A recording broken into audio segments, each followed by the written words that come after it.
ছাত্র পড়তে গিয়েছে, বাবা মার স্বপ্ন লালন করা ছাত্র, ছেলেটা ইঞ্জিনিয়ার হবে, ছেলেটা মেডিকেল সায়েন্সে পড়ে বড় একজন ডক্টর হবে, পিটায় মেরে ফেলে দিল তাকে। এত বড় সাহস! আর আমরা কিছুই বলতে পারলাম না, কিছু করলাম না। কি একটা অবস্থা চলছে! এই ছেলেগুলোকে জন্ম দিয়েছে যে পিতা মাতায়, এদের জন্য ধিক্কার আমার পক্ষ থেকে। আপনারা এইসব সন্তান জন্ম দিতে গেলেন কেন? এগুলো যখন চলতে থাকবে একটা কমের মধ্যে, আপনার মনে হয় যে আল্লাহর পক্ষ থেকে রহমত নেমে আসবে? লা ইলাহা ইল্লাল্লাহ বলা একজন মানুষ যদি বেঁচে থাকে, ওই একজন মানুষের সম্মানে আল্লাহ পাক কিয়ামত দিবেন ইনশাআল্লাহ। সে একজন মানুষকে এভাবে নির্মমভাবে পিটিয়ে মেরে ফেলো তোমরা। এখন মানুষকে পেটানো শুরু করেছো। নবী সাল্লাল্লাহু আলাইহি ওয়াসাল্লাম শেষ জামানার হাদিস সম্পর্কে বলেছিলেন যে আমি এক শ্রেণীর মানুষকে দেখি নাই যারা আসবে মানুষকে নির্মমভাবে মারবে, নির্মমভাবে মানুষকে পিটিয়ে মারবে। আর আমি এখন ওই হাতে লাঠিওয়ালা ওই গ্রুপকেও খুঁজে পেয়েছি। হাতে লাঠিওয়ালা সেই গ্রুপ কোনটা জানেন? ওই যে ঘরের মধ্যে ঢুকায় যে ছেলেগুলোকে মেরে মেরে রাত্রেবেলা মেরে ফেলায়, সেটা গ্রুপের। বিভিন্ন হলে হলে দেখেন না, হকি স্টিক নিয়ে 8জন 10জন মিলে এক একটা করে ছেলেকে ডেকে নিয়ে পিটায় পিটায় মেরে ফেলায়। এগুলো সেই ছেলে। এদেরকে যারা জন্ম দিয়েছে ওই বাপের জন্য ধিক্কার। এদেরকে যারা জন্ম দিয়েছে এই বাপের জন্য ধিক্কার। আর এখন এরকম লেডিস গ্রুপও বের হয়েছে, আর মেয়েদেরকেও হলে ডেকে ডেকে পিটানো শুরু করেছে। তোমরা কি মনে করো যে 5জন 6জন 10জন মিলে একজনকে সারা রাত টর্চার করে মেরে ফেলানোর মধ্যে সুপুরুষ? তুমি সুপুরুষ, তুমি অনেক বড় বীর। সাহস থাকলে তুমি একজন মারামারি করে দেখাও না দেখি। তোমার এত বড় সাহস, তাহলে একজন মারামারি করে দেখাও না। আসো রিংয়ের মধ্যে আসো, রিংয়ের মধ্যে আসো, তারপর দেখি তোমার কত শক্তি আমাদের কত শক্তি। একজন 1-on-1 ব্যাটেলে আসো, খালি হাতে 1-on-1 ব্যাটেলে আসো। 8জন 10জন মিলে একটা বুয়েটের ছেলে, একটা মেডিকেলের ছেলে, একটা অমুকের ছেলে, তমুকের ছেলে, বাবা মায়ের স্বপ্ন লালন করা ছেলেগুলোকে ঘরের মধ্যে ঢুকাবা, সারা রাত পিটায় মেরে ফেলবা। এটাকে তোমরা সাফল্য মনে করো, বীরত্ব মনে করো? এই ছেলেগুলোকে জন্ম দিয়েছে যে পিতা মাতায়, এদের জন্য ধিক্কার আমার পক্ষ থেকে। আপনারা এইসব সন্তান জন্ম দিতে গেলেন কেন? খিদির আলাইহিস সালাম বেঁচে থাকলে ছোটবেলায় মেরে ফেলতো এদেরকে। ওই যে খিদির আলাইহিস সালাম ছোটবেলায় একটা বাচ্চাকে মেরে ফেলছিলেন না? মুসা আলাইহিস সালাম বলেছিলেন যে একটা বাচ্চাকে কেন মেরে ফেললেন? তখন খিদির আলাইহিস সালাম বলেছিলেন এই ছেলেটা যদি বড় হয়, বড় হলে অনেক বড় কাফের হবে। আল্লাহ আগে জানিয়ে দিয়েছেন, এই জন্য আগে মেরে দিয়েছে। এই বাচ্চাগুলোকে নিতে গেলেন কেন? কোন রকম লজ্জাবোধ নাই, চক্ষু লজ্জা নাই। এরপর যখন আইন শৃঙ্খলা বাহিনী এদেরকে অ্যারেস্ট করে নিয়ে যায়, বীরের মতো হাসতে হাসতে চলে যায়। ও জানে যে আমার কোনো সমস্যা হবে না, ফাঁক ফোকর দিয়ে বেরিয়ে চলে আসবে। তোমরা এগুলোকে বীরত্ব মনে করো? তোমরা বীরত্ব মনে করো? সুপুরুষ হয়ে গেছো তোমরা। এতই যদি ক্ষমতা থাকে, সাহস থাকে, তো একজন মারামারি করো না কেন? 1-on-1 ব্যাটেল আসো, তারপর দেখো কে জিতে কে হারে। 10জন মিলে একজনকে পিটাবা, মনে করছো বড় বীর হয়ে গেছো। এখন 10টা মেয়ে মিলে একটা মেয়েকেও পিটাচ্ছে। সুবহানাল্লাহ! তা আবার ইসলামিক বিশ্ববিদ্যালয়ের মধ্যে। এই বিশ্ববিদ্যালয়টা ইসলামিক কে দিল? এটা ইসলাম? একটা মেয়েকে আপনি ঘরের মধ্যে ঢুকায় সারা রাত পিটাবেন, মেয়েটা কাঁদতে কাঁদতে বলছে আমার পায়জামা পর্যন্ত খুলে ফেলেছে টান দিয়ে। আরে তোর মায়ের পায়জামাকে খুলে ফেলে তোর কেমন লাগবে? তোর বোনের পায়জামাকে খুলে ফেলে তোর কেমন লাগবে? কোন সাহসে তুই একটা মেয়ের পায়জামায় হাত দিস? এত বড় সাহস! নির্মম ভাবে, অহেতুক ভাবে এই যে অসহায় মানুষগুলোকে, ছাত্র পড়তে গিয়েছে, বাবা মার স্বপ্ন লালন করা ছাত্র, ছেলেটা ইঞ্জিনিয়ার হবে, ছেলেটা মেডিকেল সায়েন্সে পড়ে বড় একজন ডক্টর হবে, পিটায় মেরে ফেলে দিল তাকে।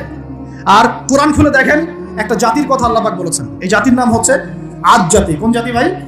এই আদ জাতিকে আল্লাহ পাক ধ্বংস করেছিলেন ঝড় দিয়ে, ঝড়টা দিয়ে। আল্লাহ পাক এই কম সম্পর্কে বলেছেন ওয়াইদা বাতাসতুম জাব্বারিন। ওরা শিরক কুফর তো করতোই, কিন্তু এর পাশাপাশি একটা বড় পাপ করতো। ওই পাপটা হচ্ছে এরা যখন মানুষকে পেত, পিটিয়ে মেরে ফেলতো, নির্মম ভাবে পিটিয়ে মেরে ফেলতো। এই আদ জাতির পাপ তোমরা করা শুরু করেছো। এখন আমাদের শহরে এগুলো চলছে না? এখন দিনে দুপুর রাস্তাঘাটে এগুলো চলছে।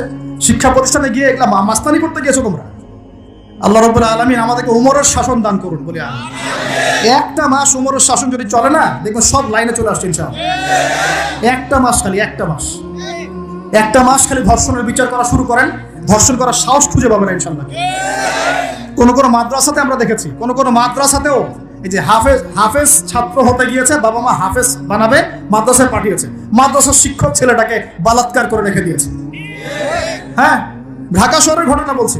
আমাদের সন্তানদেরকে কোথায় পাঠাবো তাহলে? পাপ যেই করুক, পাপী। এখানে যদি দাড়ি টুপিওয়ালা মানুষও পাপ করে, তাকেও শাস্তির আওতায় নিয়ে আসতে হবে। আল্লাহ তৌফিক দান। মাদ্রাসায় আপনি ছাত্রকে বলাৎকার করবেন, মাদ্রাসায় আপনি সমকামিতা করবেন, আপনার তো লিঙ্গ কেটে জাতির সামনে উপস্থাপন করা দরকার। উমরের শাসন হলে এটাই হতো। উমরের শাসন হলে, আল্লাহর কসম করে বলছে, এগুলোই হতো। ইনশাআল্লাহ তাআলা অচিরেই এই উম্মতের মধ্যে এমন নেতৃত্ব আসবে ইনশাআল্লাহ, যে নেতৃত্বের আন্ডারে ইনশাআল্লাহ তাআলা জমিন থেকে জুলুমের শেকড় উপরে যাবে ইনশাআল্লাহ। আমরা আল্লাহর কাছে দোয়া করি, আল্লাহ পাক আমরা বেঁচে থাকি না থাকি এমন প্রজন্ম যেন আল্লাহ পাক নিয়ে আসেন ইনশাআল্লাহ। সারা দুনিয়া জুড়ে ফাইজলামি শুরু হয়ে গেছে, সারা বিশ্ব জুড়ে এই যে পশ্চিমাদের যে আগ্রাসন, মুসলিম বিশ্বের আনাচে কানাচে অসহায় মুসলিমদেরকে নির্যাতন করা হচ্ছে নির্মমভাবে। একটা বাচ্চা সে জানে না যে শিয়া কি সুন্নি কি, বোম মেরে নষ্ট উড়িয়ে দেওয়া হবে, মাথার খুলি উড়িয়ে দেওয়া। একটা বাচ্চা, একটা মা জানে না শিয়াইজম কি সুন্নিজম কি, মিসাইল মেরে বোম মেরে হত্যা করে দেওয়া।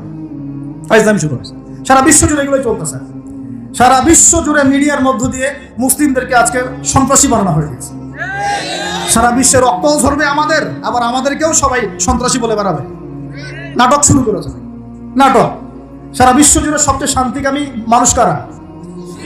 আমরা, অন্য কেউ আছে? সারা বিশ্বের মানুষের, নিরীহ মানুষের রক্ত কাদের হাতে লেগে আছে? আমাদের হাতে। আমরা ইরাকে মানুষ হত্যা করেছি, আমরা আফগানিস্তানে মানুষ হত্যা করেছি, আমরা উইঘুরদেরকে হত্যা করেছি, আমরা রোহিঙ্গাদেরকে হত্যা করেছি, আমরা বিগত 12, 14, 15 বছর ধরে সিরিয়াতে বাচ্চাদেরকে হত্যা করেছি, বিগত প্রায় 70 বছর থেকে প্যালেস্টাইনে আমরা মানুষকে হত্যা করেছি। আমরা কি এই যে লেবানন, জর্ডান এই জায়গাগুলোতে মানুষকে আমরা মারছি? তাহলে সারা বিশ্বে আমাদেরকে আজকে সন্ত্রাসী কেন বলা হবে? কি কারণে বলা হবে? আর আমরা কেউ কোনো কথাও বলি না, মন থেকে ঘৃণাও করি না।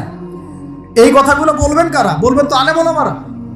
এখন যদি আমরা এই ওয়াজ মাহফিলের স্টেজগুলোকে সার্কাসের মঞ্চ বানিয়ে ফেলি, এই আমানতের হক কে আদায় করবে? কে আদায় করবে? আল্লাহ পাক আমাদের সবাইকে বোঝার তৌফিক দান করুন।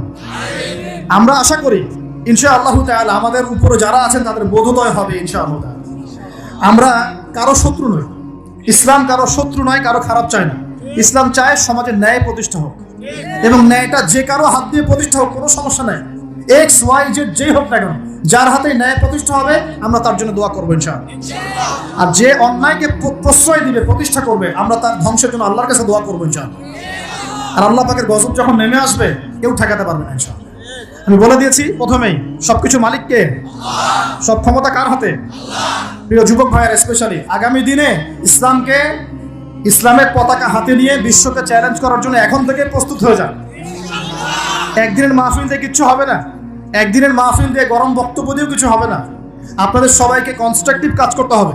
প্রত্যেক মুসলিম ভাইকে 5 ওয়াক্ত নামাজ আদায় করতে হবে, আল্লাহ পাক তৌফিক দান করুন। প্রত্যেক ভাইয়ের যাতে যাকাত ফরজ হয়েছে, যাকাত অবশ্যই দিতে হবে ইনশাআল্লাহ। বেশি বেশি দান সদকা করবেন। নিজের পরিবারের মধ্যে কোনোভাবেই অনইসলামিক কোনো সংস্কৃতি আসতে দিবেন না। নিজের পরিবারের মধ্যে পর্দা প্রতিষ্ঠা করবেন। কোনো অবস্থাতেই হারাম রিজিকের দিকে যাবেন না ইনশাআল্লাহ। আপনার সন্তান সন্ততিদেরকে ছোটবেলা থেকেই মুসলিম রূপে মানুষ করবেন, কোনো রকম অমুসলিম কালচারে বড় করবেন না। আপনার সন্তানদেরকে ছোটবেলায় কোরআন শেখাবেন, হাদিস শেখাবেন, আলেম ওলামা সোহবত দিবেন, হকপন্থী আলেম চিনবেন, তাদের কাছে সন্তানদেরকে পাঠাবেন ইনশাআল্লাহ।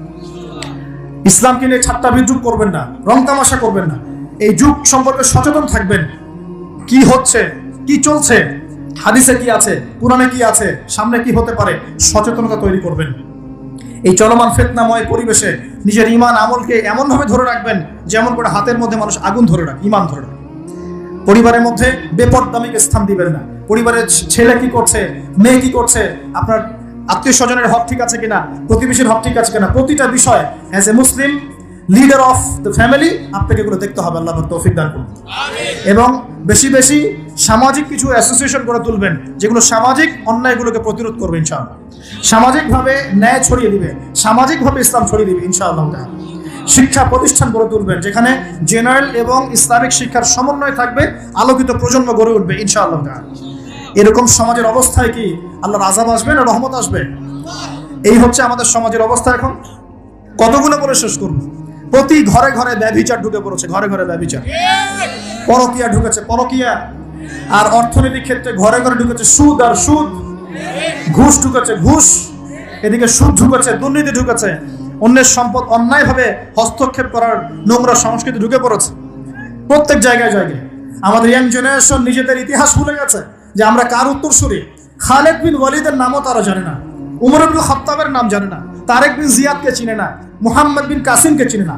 এরা ক্রিস্টিয়ানো রোনাল্ডোকে চিনে, এরা মেসিকে চিনে, নেইমারকে চিনে, এরা আমাদের ক্রিকেটারদেরকে চিনে। মাশাআল্লাহ, দেখো দিন দিন আমরা বিপথে যাচ্ছি, তারা হেদায়েতের দিকে আসছে। যারা এখন বিপদগামী ছিলেন আমরা মনে করতাম তারাই এখন হেদায়েতের দিকে আসছেন, আর আমরা এখন মুসলিম ঘরে জন্মগ্রহণ করে নামাজ ছেড়ে দিচ্ছি, কোরআন পড়া ছেড়ে দিচ্ছি। এটা কি ধরনের কথা? আমার পরিবারের মা বোনরা কিভাবে বেপরদায় বাইরে যায়?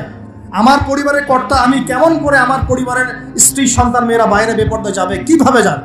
আমি তো পরিবারের কর্তা, আমি পরিবারের স্বামী, আমার স্ত্রী কেমন করে বেপরদায় বাইরে যাবে? আমার ছেলে কেন নামাজ পড়বে না? নামাজ না পড়ে সে ভাত খাবে কিভাবে? নামাজ না পড়ে আমার পরিবারে আমার ছেলে ভাত খাবে কিভাবে? আমার মেয়ে কেমন করে ভাত খাবে?